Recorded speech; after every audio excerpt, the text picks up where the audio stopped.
Қай жерде тұрсаңыз да, үйдің әрбір есікте есік тұтқасы болу керек.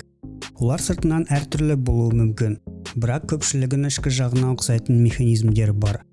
Бірін ашып қарап көрейік.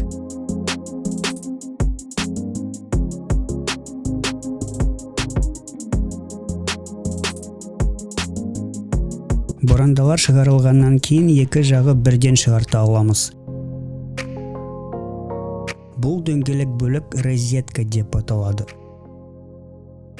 Ол есік тұтқасының ішкі бөліктерін жабады. Ол өз орнына бекітілген, яғни тұтқаға қатысты айналмайды. Тұтқасы әрқашан көлденең күйде болғысы келеді. Осы жерде оралған бір серіппесі бар.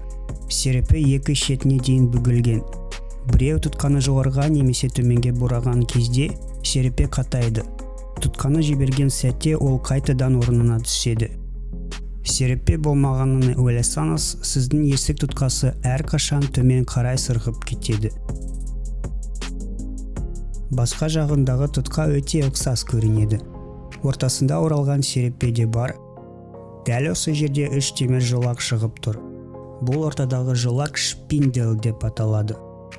Және бұл екеуі розетка бөлігі деп санатын бекіткіштер. Біреу тұтқаны бұраған кезде шпиндел де онымен бірге жүреді. Мұндағы бұл бөлік ысырма деп аталады. Ал қалғандары ысырма жинағы деп аталады. Егер мен ысырманы итеріп босатсам, ол қайтадан орнына түседі. Ішіне көз салсақ, бұл жұмысты жасайтын серіппені көресіз. Бір уақытта бір бөлікті қарастырайық. Бұл беріліс тақтасы.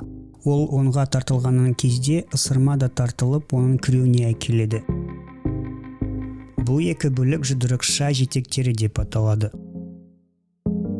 Егер олар дұрыс айналдырылса, беріліс тақтасын итереді. Назар аударыңыз, олар кез келген жолмен бұруға болады және әрдайым беріліс тақтасын итере алады. Жұдырықша жетектерінің айналуына не себеп болуы мүмкін? Бұрынғы шпиндел есіңізде ме? Ол тікелей жұдырықшаның жетек бөліктеріне сәйкес келеді. Осы бөліктерін барлығын орнына ұстау үшін айнала өтетін жақтауы бар. Енді осының барлығын біріктірейік. Шпинделді айналдыратын тұтқаны бұраңыз.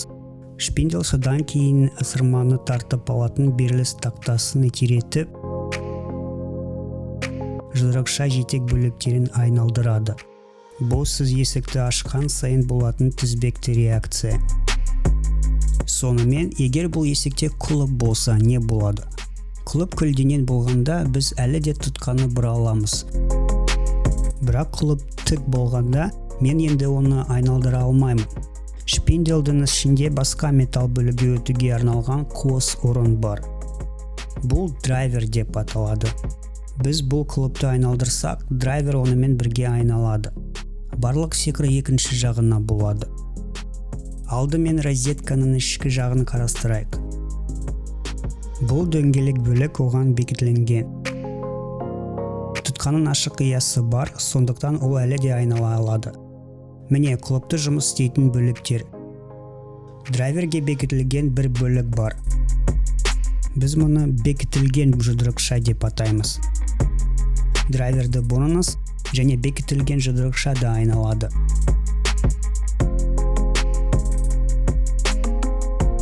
Бұл екінші жұдырықша басқа бағытқа қарайды.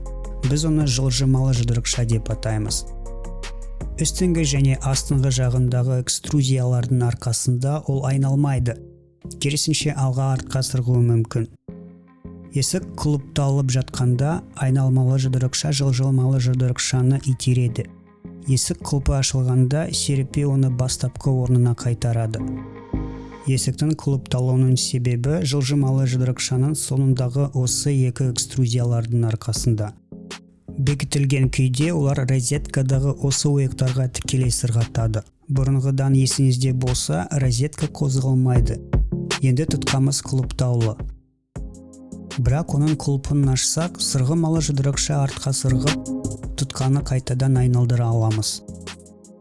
Енді сізде құлыптау механизмі бар есік тұтқасын қалай жұмыс істейді үйретіңіз деп үміттенеміз. Назарларыңызға рахмет.